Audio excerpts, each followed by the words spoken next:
पूरब बहुत परेशान था। उसे समझ में नहीं आ रहा था कि वो इस परिस्थिति से कैसे निपटे। वो अपनी माँ को बहुत चाहता था, किंतु उसकी पत्नी और बच्चे उसकी माँ से बहुत दूर भागते थे, क्योंकि उसकी माँ की एक आंख नहीं थी। साथ ही उसकी कमर भी 90 अंश पर झुकी थी। वैसे वह अपना काम सब खुद कर लेती है, किंतु फिर भी वो उसकी पत्नी और बच्चों के लिए हमेशा खटकती है। दादी, आप ऊपर के कमरे में जाओ, मेरे दोस्त आ रहे हैं, पूरब के बेटे रोहित ने बड़े बेरुखी से कहा। पर बेटा, मैं तो जहां बहुत दूर बैठी हूं, पूरब की मां ने बहुत प्यार से कहा। नहीं, आप उनके सामने मत रहो, वो मुझे चिढ़ाते हैं, रोहित ने जोर से डांटते हुए कहा।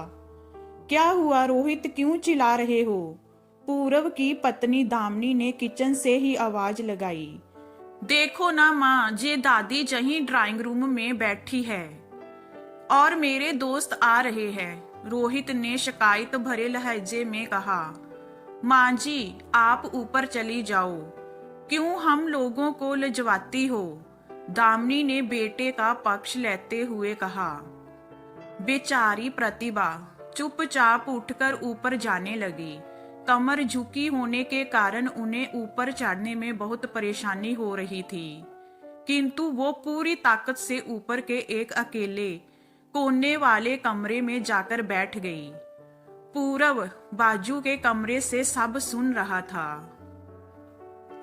उसे कष्ट हो रहा था कि उनकी मां को अपमानित होना पड़ रहा है, किंतु वो असहाय था। अगर वो कुछ कहता है तो पत्नी और बच्चे उनका विरोध करने लगते हैं। वो एक प्रशासनिक अधिकारी था। उसका सामाजिक स्तर बहुत ऊंचा था। उसकी ससुराल भी एक उच्च घराने में थी। अंत वह चुपचाप इस तरह हर दिन अपनी मां को अपमानित होते देखता रहता था। रात को पूरब की पत्नी ने कहा, देखो जी, अब कुछ करो। कल कलेक्टर साहब की पत्नी आई थी। माँ जी अपनी देसी धुन धारा में उनसे मिली। मुझे बहुत शर्म आ रही थी, बताते हुए कि जे मेरी सास है। मैंने कह दिया कि दूर की रिश्तेदार है, इलाज कराने आई है। पूरब को रोना आ गया, किंतु फिर भी वह चुप रहा।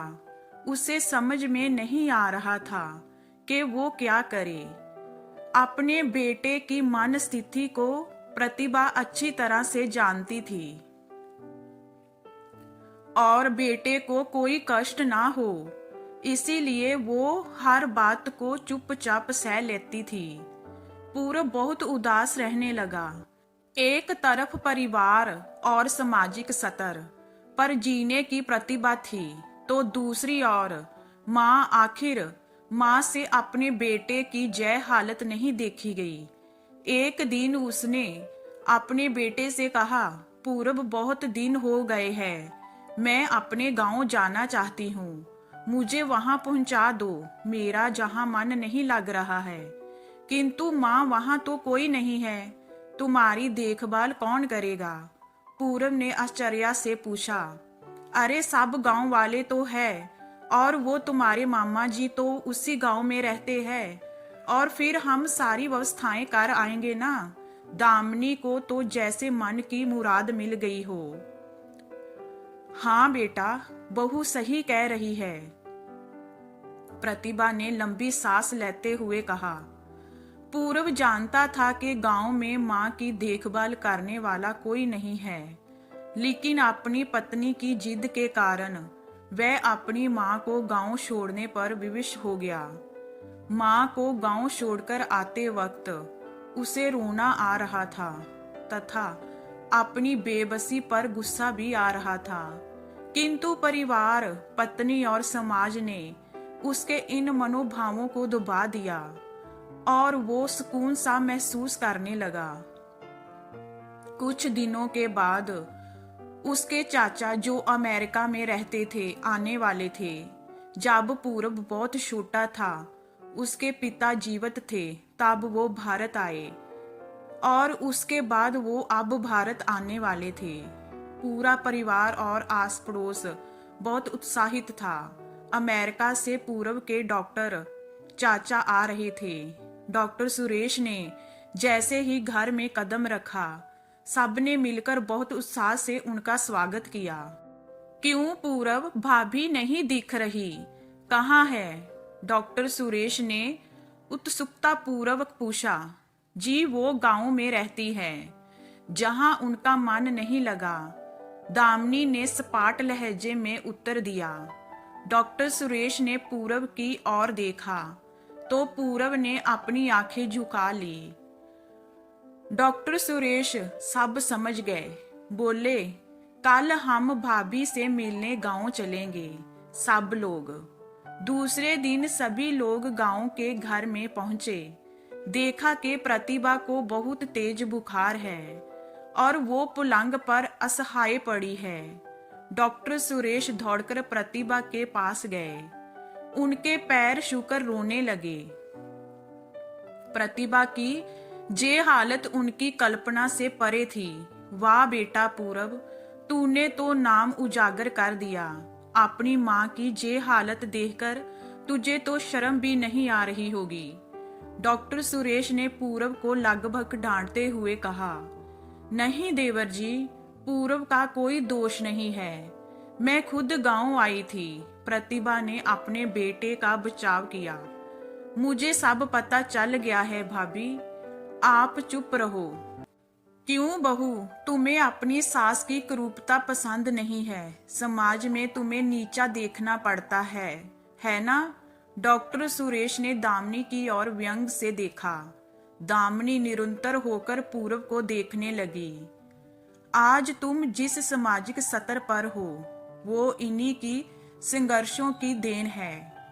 और बेटा पूरब, तुम्हें शायद मालूम ना हो कि बचपन में जब तुम 1 साल के थे तब छत से नीचे गिरने के कारण तुम्हारी एक आंख फूट गई थी और तुम्हारी रीढ़ की हड्डी में भी समस्या थी।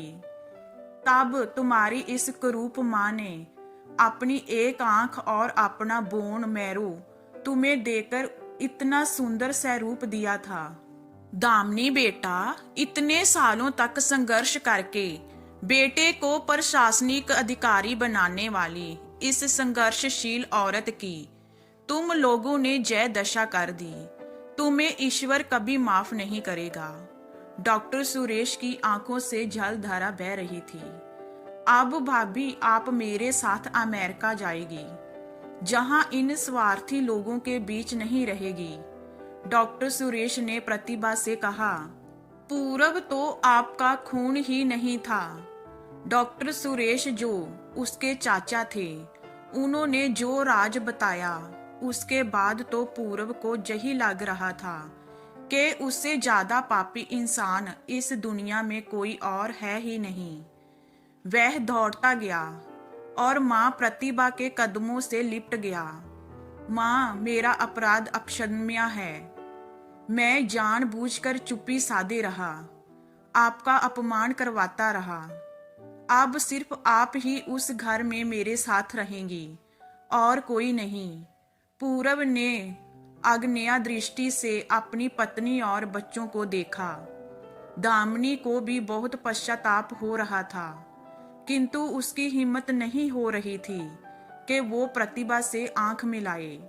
प्रतिभा ने दामिनी की मन स्थिति को समझकर उसको पुचकारते हुए अपने पास बुलाया और पूरब को डांटते हुए कहा, खबरदार, जो मेरी बहू को मुझसे अलग करने की कोशिश की तो तुझे ही घर से बाहर निकाल दूंगी। दामिनी और बच्चों ने प्रतिभा के पैर पड़ते हुए अपने व्यवहार पर माफी मांगी और माँ के हृदय ने सबको माफ कर दिया। तो ये हमारी स्टोरी आपको कैसी लगी हमें कमेंट में बताइए। लाइक कीजिए, शेयर कीजिए एंड वॉचिंग के लिए थैंक यू।